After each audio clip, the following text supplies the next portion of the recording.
नमस्कार दर्शकवृन्द, स्वागत छ यहाँहरूलाई बिजनेस प्लस टेलिभिजनको यो विशेष प्रस्तुति आर्थिक समयमा। म सङ्गीता कटुवाल।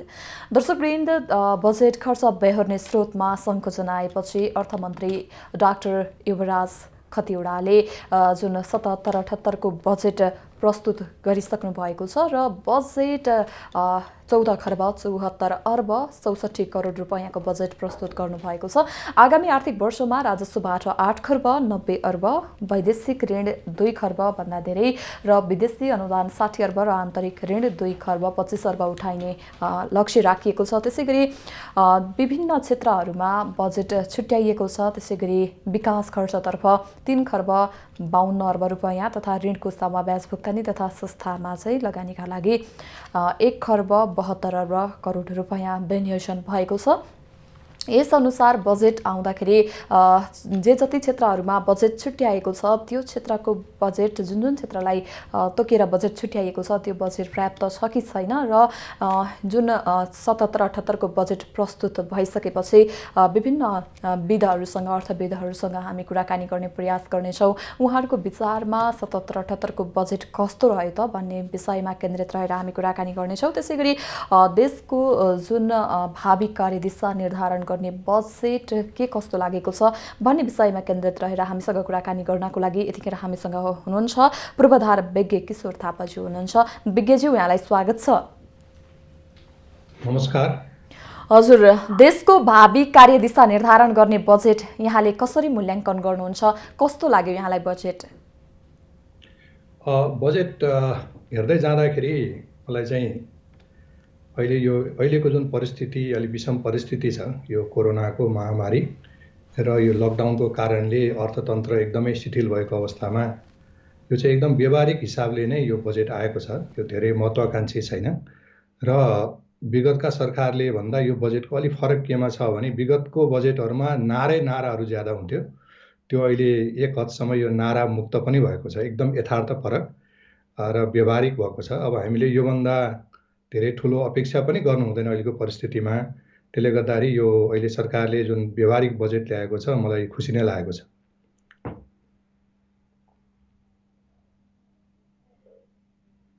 हजुर, जस्तै यो बजेट प्रस्तुत भइसकेपछि बजेट कार्यान्वयनमा के कति चुनौतीपूर्ण देख्नुहुन्छ यहाँले? अब बजेट कार्यान्वयन त चुनौतीपूर्णै छ। यो विगतकै हाम्रो समस्या हो, अहिले नयाँ समस्या त होइन। यो के त भन्दाखेरि अब हामीहरू धेरै नीतिगत कुराहरू हामी समावेश गर्छौँ बजेटमा। राजस्व उठाउने हामी लक्ष्यहरू पनि राख्छौँ। पुँजीगत खर्चको लागि पनि पर्याप्त हामी बजेट छुट्याउँछौँ, तर पुँजीगत खर्च गर्न सक्दैनौँ। यो समस्या त हाम्रो जुन सिस्टमभित्रकै समस्याहरू छँदैछन्।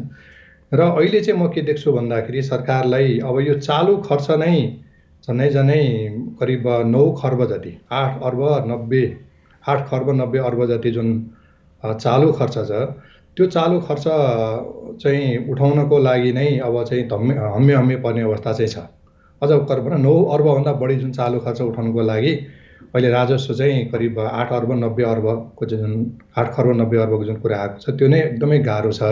किन भन्दाखेरि हाम्रो चाहिँ राजस्व भनेको बढी हाम्रो आयातबाट बढी हुने हो। अब निर्यात गर्न सक्ने अहिलेको परिस्थिति, निर्यात बढाउने परिस्थिति त्यति छैन, केही त बढ्ला, तर आयातमा धेरै जुन कमी आउँछ त्यसले गर्दाखेरि हाम्रो चाहिँ भन्सार अब र अरू जुन करबाट जुन आउने राजस्व चाहिँ एकदमै कम हुन्छ।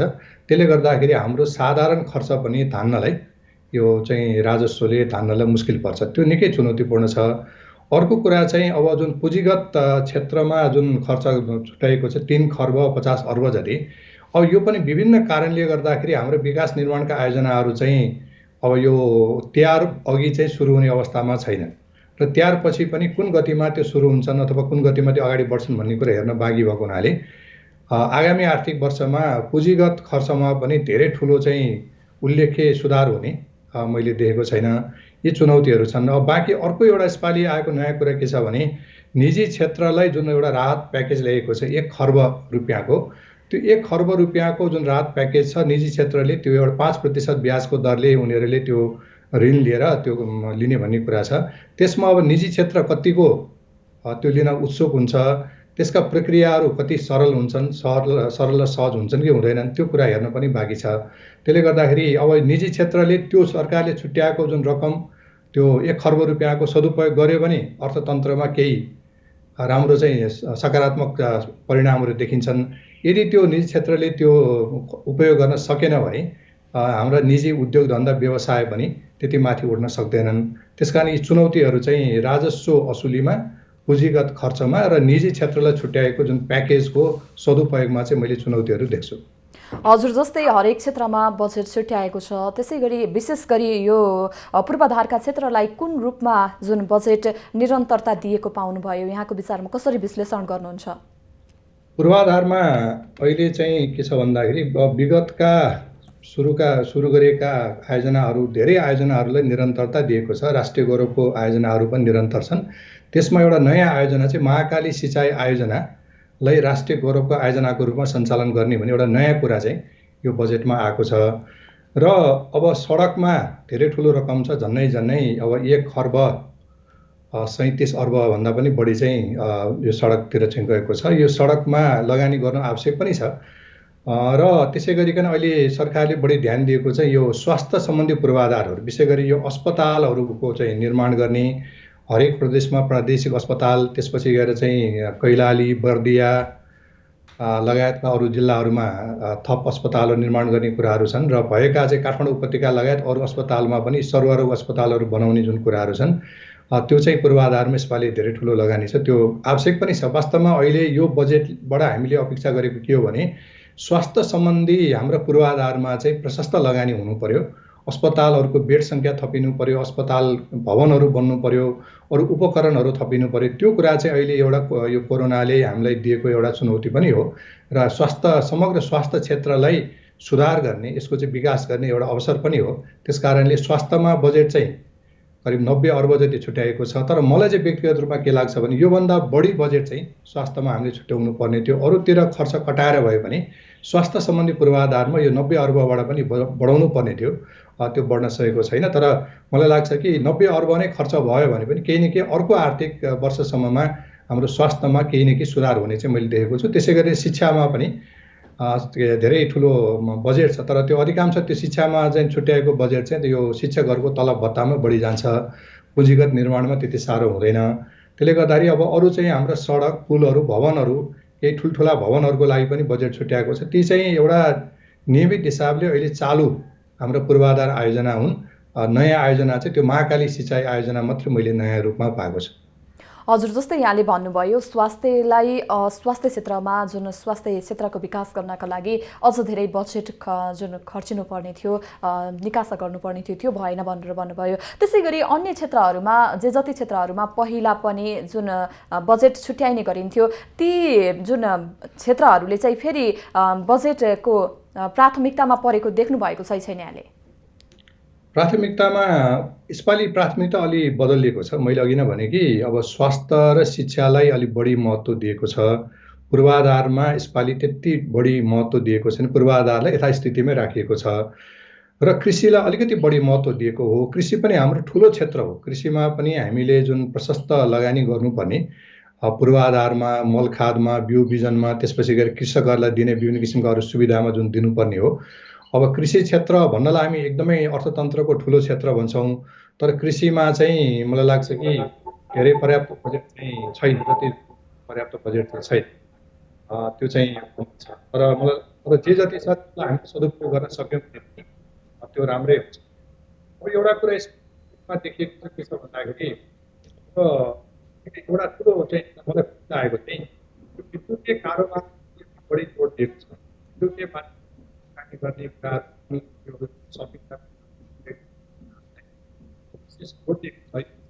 राम्रो पनि कारणले गर्दाखेरि त्यो अनलाइन बढी महत्त्व आवश्यक नै थियो।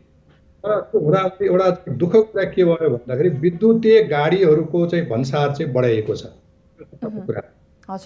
विद्युतीय गाडीको चाहिँ भन्सार बढाउँदाखेरि के हुन्छ भने विद्युतीय गाडीहरू महँगा हुन्छन् पेट्रोल डिजल गाडी भन्दा।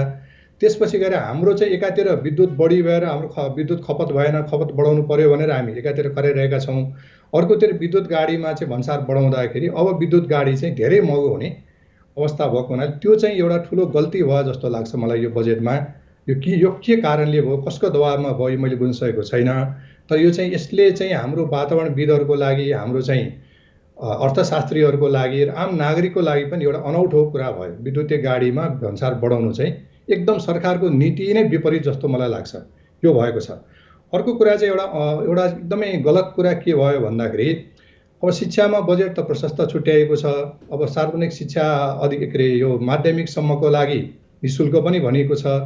तर त्यसमा अर्को के भनेको छ भन्दाखेरि, अब एउटा निजी विद्यालयले एउटा सार्वजनिक विद्यालयको जिम्मा लिनुपर्ने भनेर सार्वजनिक विद्यालयहरूको अवमूल्यन गरेको छ। हामीले गर्नुपर्ने त के हो भने सार्वजनिक विद्यालयहरूलाई अझ चाहिँ यसको स्तर उन्नति गर्ने, पूर्वाधारको चाहिँ सुधार गर्ने, त्यसको चाहिँ पठन पाठनमा सुधार गरेर निजी विद्यालयको सङ्ख्या घटाउँदै जानुपर्ने, निजी विद्यालयलाई बिस्तारै उनीहरूलाई चाहिँ सार्वजनिकमा मर्ज गर्दै जानुपर्नेमा अब सार्वजनिकलाई नै निजीमा लगेर मर्ज गरिदिने अथवा निजीसँग चाहिँ मिलाइदिने जुन कुराहरू भयो, यो एकदमै गलत कुरा छ। वास्तवमा यसमा शिक्षा विदहरूले बढी उहाँको चाहिँ चासोको विषय हो मेरो भन्दा पनि। तर सामान्य एउटा नागरिक हिसाबले पनि सार्वजनिक विद्यालयलाई नै स्तर उन्नति गर्नुपर्नेमा निजी विद्यालयलाई बढी चाहिँ अलिकति बढी महत्त्व दिएको, निजी विद्यालयको चाहिँ अस्तित्वलाई अझै बढी चाहिँ स्वीकारेको अवस्था पनि छ। यो पनि एउटा गलत छ। अर्को कुरा चाहिँ म एउटा पूर्व कर्मचारी पनि भएको हुनाले मलाई दुःख केमा लाग्यो भने कर्मचारीहरूको चाहिँ सेवा सुविधा भत्ताहरू कटौती गरेको छ। कर्मचारीले विभिन्न ठाउँमा सेवा गरे बापत उनीहरूले जुन भत्ताहरू प्राप्त गर्थे त्यो भत्ता कटौती गरिएको छ। कर्मचारीहरू विभिन्न ठाउँमा खटिनुपर्ने छ, विषम परिस्थितिमा काम गर्नुपर्ने छ, कति ठाउँमा 24 घण्टा खटिनुपर्ने छ, ज्यानै जोखिममा लाएर गर्नुपर्ने छ, उनीहरूको चाहिँ भत्ता कटौती गर्ने।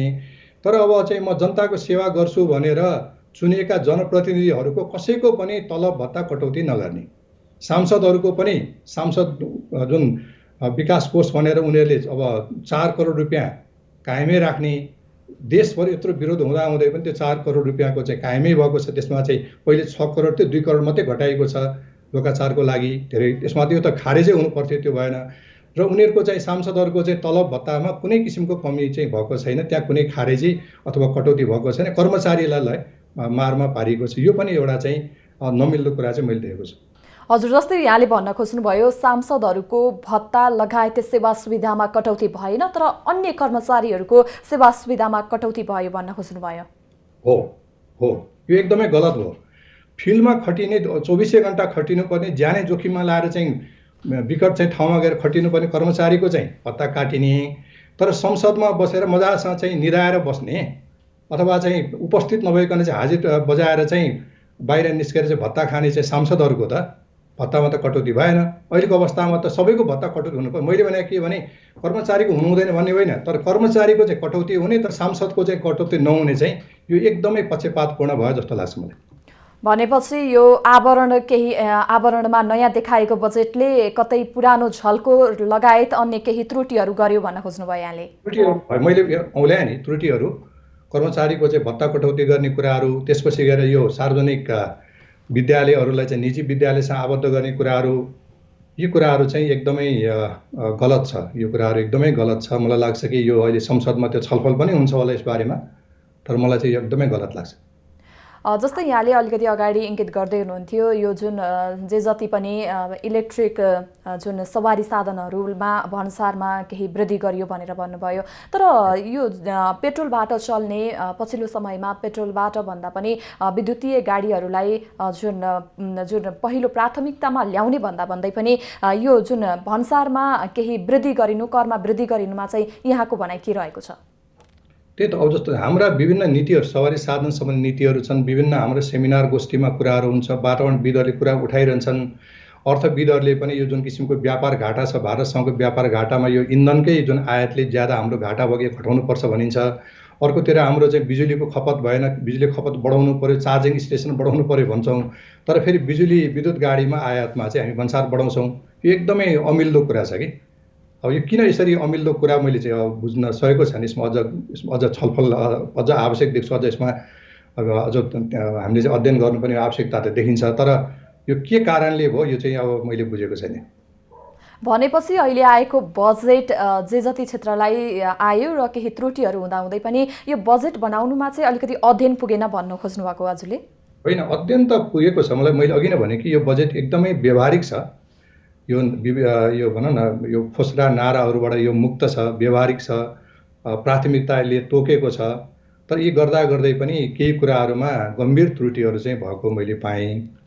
अब त्यो त्रुटिहरू चाहिँ नहुनु पर्ने हो अहिलेको अवस्थामा। हजुर, जस्तै विभिन्न क्षेत्रमा विभिन्न पूर्वाधारका क्षेत्रहरूमा बजेट परिचालन गरिरहँदाखेरि जे जति क्षेत्रहरूमा जसरी बजेट परिचालन गरिएको छ ती जुन विकास लगायतका पूर्वाधारका कामहरूलाई महत्त्वको साथ अगाडि बढाउनको लागि चाहिँ अब के कस्तो खालको पहल हुनुपर्छ होला? यसमा अब सम्बन्धित अब मन्त्रालयहरूले र मातहतका चाहिँ विभागहरू कार्यालयहरूले अब ढिला नगरिकन आफ्नो चाहिँ खरिद योजनाहरू बनाएर जहाँ जहाँ अब ठेक्कापट्टाहरू गर्नुपर्ने यो कागजी कामहरू, यो खरिद प्रक्रिया कागजी कामहरू सुरु गर्नुपर्छ। त्यसको तयारीहरू आजका दिनदेखि त्यो सुरु गर्नुपर्छ। र हामीले तयारको लगत्तै फिल्डमा काम गर्न सक्ने गरेर फिल्डमा हाम्रो चाहिँ निर्माण कम्पनीहरू फिल्डमा चाहिँ अब परिचालित हुने किसिमबाट यावत हाम्रा चाहिँ ठेक्कापट्टा लगायतका यावत चाहिँ हाम्रा यी कागजी प्रक्रियाहरू हामीले तयार अगाडि नै गर्न सक्यौँ भनेदेखि हामी चाहिँ अब तयार अथवा हाम्रो छठपछि भनौँ, चाडपर्वपछि त्यो हामी गर्न सक्छौँ। त्यसमा चाहिँ गर्नु पर्यो। अब विगतमा पनि यो पुँजीगत खर्च नहुने जुन समस्या छ त्यो यसपालि पनि अब यो अहिलेको कोभिडले गर्दाखेरि पुँजीगत खर्चमा चाहिँ त्यति ठुलो प्रगति हुँदैन। त्यसले गर्दा अर्को वर्ष चाहिँ हामीले यो पुँजीगत खर्च बढाउनुपर्छ। पुँजीगत खर्च बढाउँदाखेरि दुई तिनवटा फाइदा छ। एउटा त यसले रोजगारी सृजना गर्छ। त्यसपछि पूर्वाधारहरू जुन निर्माण भएर त्यसबाट पाउने लाभहरू, जुन जनताले पाउने लाभहरू सुविधाहरू त्यो पाउँदाखेरि जनजीवनमा त्यसले सुधार हुन्छ। र अर्को कुरा चाहिँ के हुन्छ भने यसले चाहिँ यो निर्माण क्षेत्र जुन हो, विकास निर्माणको क्षेत्रसँग एउटा उद्योगै हो, यो निर्माण उद्योग, यो उद्योगलाई चाहिँ यसले टेवा पुग्छ र एउटा चाहिँ सारा अब नागरिकमा एउटा चाहिँ आय आर्जन पनि हुन्छ, एउटा आत्मविश्वास पनि हुन्छ। हामी केही न केही गर्दैछौँ, केही न केही विकास हुँदैछ, प्रगति हुँदैछ भन्ने पनि त्यो भावना जाग्छ। र यसले चाहिँ विदेशबाट फर्केका लाखौँ युवाहरूलाई यो निर्माण क्षेत्रले रोजगारी पनि दिन सक्छ। त्यसले गर्दाखेरि अब यो चाहिँ हामीले यो कागजी प्रक्रियालाई सकेसम्म छिटो टुङ्ग्याएर फिल्डमा हामीले चाहिँ यो पूर्वाधार निर्माणको काममा चाहिँ हामी लाग्नुपर्छ। त्यसमा निर्माण व्यवसायीहरू, काम गराउने सरकारी निकायहरू र स्थानीय तहमा कार्यरत हाम्रा जनप्रतिनिधिहरूले उहाँहरूले कामको त्यो वातावरण त्यहाँ बनाएर हामीले चाहिँ यो जति पनि बजेटहरूको व्यवस्था गरिएको छ त्यो बजेट चाहिँ खर्च पनि समयमै खर्च हुने वातावरण मिलायो भने अर्थतन्त्रमा यसले चाहिँ टेवा पनि पुग्छ र यसले चाहिँ आम जनजीवनमा त्यसले सकारात्मक सन्देश पनि दिन्छ। हजुर, जस्तै यहाँले जुन जे जति बजेटहरू छुट्याइएका छन् निर्माणका लागि, पूर्वाधारका लागि, तिनीहरूलाई चाहिँ समयमै जुन सक्नुपर्ने जुन कार्यहरू पनि गरिनुपर्ने भनेर भन्नुभयो। निर्माणका लागि बजेट छुट्टिनु तर निर्माण कार्य नहुँदा कस्तो खालको असर पर्छ होला? जस्तै अब यसपालिको जुन यो कोभिड-19 को कारणले गर्दाखेरि असारे विकास चाहिँ अलिकति हुन पाएन र जुन अघिल्ला वर्षहरूको तुलनामा हेर्दाखेरि यसपालिको वर्षमा अलिकति कम देखियो असरी विकास। यसरी जुन निर्माण कार्यको लागि बजेट छुटिनु तर बजेट खर्च नहुनुमा चाहिँ यसले अर्थतन्त्रमा चाहिँ के कस्तो खालको प्रभाव पार्छ होला? यसले यसो हुन्छ, यसले के गर्छ भने पहिलो कुरा चाहिँ सरकारले छुट्याएको बजेट चाहिँ त्यो रोकिँदाखेरि त्यो बजारमा जुन एउटा अर्थतन्त्रमा जुन एउटा तरलता हुनुपर्ने हो नि, क्यास फ्लो जुन हुन्छ नि, त्यो क्यास फ्लो नै रोकिन्छ र जुन अर्थतन्त्रमा जुन तरलता आउन सक्दैन। र यसले चाहिँ अर्को कुरा सामान्य मानिसको आय आर्जनमा पनि त्यसले प्रभाव पार्छ। अर्को कुरा चाहिँ हाम्रा चाहिँ ठुल्ठुला कम्पनीहरूको जुन उनीहरूको चाहिँ नियत सालबसाली जुन खर्च हुन्छ त्यो खर्च उठाउनु पनि गाह्रो, किन उहाँको नियमित खर्च त भइरहेको हुन्छ। त्यसपछि गएर यो पूर्वाधारसँग जोडिएका हाम्रा निर्माण सामग्री उत्पादन गर्ने उद्योगहरू, हाम्रो जनशक्ति, त्यसपछि गएर हाम्रो उपकरणहरूको चाहिँ आपूर्तिकर्ता, धेरै यो चाहिँ धेरै सरकारवाला जुन यसमा जोडिएका छन् उनीहरू सबैको व्यापार व्यवसाय चाहिँ बिग्रिन्छ त्यसले, त्यसकारण शिथिलता आउँछ। त्यसकारणले निर्माण क्षेत्र भनेको एउटा उद्योगै जस्तो हो, एउटा कन्स्ट्रक्सन इन्डस्ट्री भन्छन् यसलाई। यो कन्स्ट्रक्सन इन्डस्ट्रीलाई त्यही रूपमा हेर्नुपर्छ र सकेसम्म यो छुट्याएको बजेट चाहिँ खर्च हुने वातावरण बनाउनु। यसमा सरकारले मात्रै गरेर पुग्दैन, सरकारले त बजेट छुट्याएको छ त्यो किसिमको कार्यक्रमहरू दिने हो, तर निर्माण व्यवसायीले पनि अलिकति जाँगर चलाउनु पर्यो। उनीहरूले पनि आफ्नो चाहिँ उपकरणहरू, म्यान पावरहरू चाहिँ परिचालित गर्नु पर्यो, आफ्नो व्यवस्थापन राम्रो गर्नु पर्यो। यी सबै कुरा चाहिँ निर्माण व्यवसायीको कार्यक्षेत्रमा पर्छ र सँगसँगै त्यसमा जोडिएका हाम्रा कन्सल्ट्यान्टहरू, परामर्शदाताहरूले पनि त्यो निर्माण व्यवसायीको कामको गुणस्तर अनुगमन गर्ने, त्यो गुणस्तर कायम गराउने, इन्जिनियरिङ जति पनि नर्म्सहरू, स्ट्यान्डर्डहरू चाहिँ कायम गराउने काम चाहिँ परामर्शदाताको काम हुन्छ। त्यसकारण परामर्शदाता, निर्माण व्यवसायी, सरकारी निकाय र स्थानीय जनप्रतिनिधि मिलेर यो निर्माण क्षेत्रलाई चाहिँ हामीले चलायमान बनाउनु पर्छ। त्यो निर्माण क्षेत्रमा अहिले अब मैले अघि नै भने जस्तै स्वास्थ्य सम्बन्धी हाम्रा पूर्वाधार पनि पर्छन्, पर्यटन सम्बन्धी पनि पर्छन्, अरू हाम्रो चाहिँ सडक, खानेपानी, भवन पनि पर्छन्, विमानस्थलहरू पर्छन्। यी सबै अहिले चाहिँ देशमा वास्तवमा एक किसिमको धेरै विकास निर्माण कामहरू चाहिँ सुरु भएका थिए, त्यसलाई चाहिँ हामीले सुचारू गर्नु चाहिँ एकदमै जरुरी छ। हजुर, जस्तै यो बजेटले चाहिँ यो जुन पर्यटकीय पूर्वाधारको विषयमा चाहिँ के कतिको प्राथमिकता दिएको पाउनुभयो यहाँले? त्यो कोसिस गरेको छ, पर्यटकीय पूर्वाधारहरूमा अलिकति ध्यान त दिएको छ र अहिलेको पर्यटन व्यवसायीहरूलाई अलिकति राहत दिनको लागि 50 अर्बको चाहिँ कोष पनि खडा गरेको छ, त्यो राम्रो छ।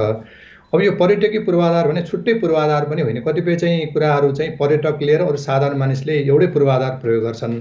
त्यसले गर्दाखेरि अरू पूर्वाधार राम्रो भयो भने त्यसले पर्यटनमा पनि त्यसले टेवा त पुग्छ नै। तर विशेष गरी पर्यटकीय पूर्वाधार भन्दाखेरि अहिले चाहिँ हामीले गर्न खोजेको चाहिँ के पर्यटकीय जुन क्षेत्रहरू छन्, हाम्रा पर्यटकहरू धेरै जाने गन्तव्यहरू छन्, ती गन्तव्यमा जाने सडकहरूको चाहिँ मर्मत सम्भार, त्यसपछि गएर चाहिँ अधुरा यी चाहिँ निजी क्षेत्रले सुरु गरेका अधुरा यी होटलहरू, गेस्ट हाउसहरू, लजहरूको निर्माणका कुराहरू, त्यसमा चाहिँ हामीले त्यो निर्माण कामलाई सम्पन्न गर्ने कुराहरू र त्यसपछि यो पर्यटनलाई चाहिँ प्रचार प्रसार गर्ने कुराहरू, त्यसका चाहिँ जुन प्रमोसन गर्ने कुराहरूमा चाहिँ विशेष ध्यान दिनुपर्छ। अब भ्रमण वर्ष स्थगित भयो यो 2020मा, त्यसले गर्दाखेरि अहिले चाहिँ हामीले के भने आन्तरिक पर्यटनलाई प्रवर्धन गर्नको लागि त्यही किसिमका हाम्रा चाहिँ अरू नीति, कार्यक्रम र पूर्वाधारहरू हामीले बनाउन सक्छौँ। त्यसमा धेरै ठुलो खर्च लाग्दैन, सामान्य अरू पूर्वाधारले पनि पर्यटनलाई धेरै भर्तेक गर्छ।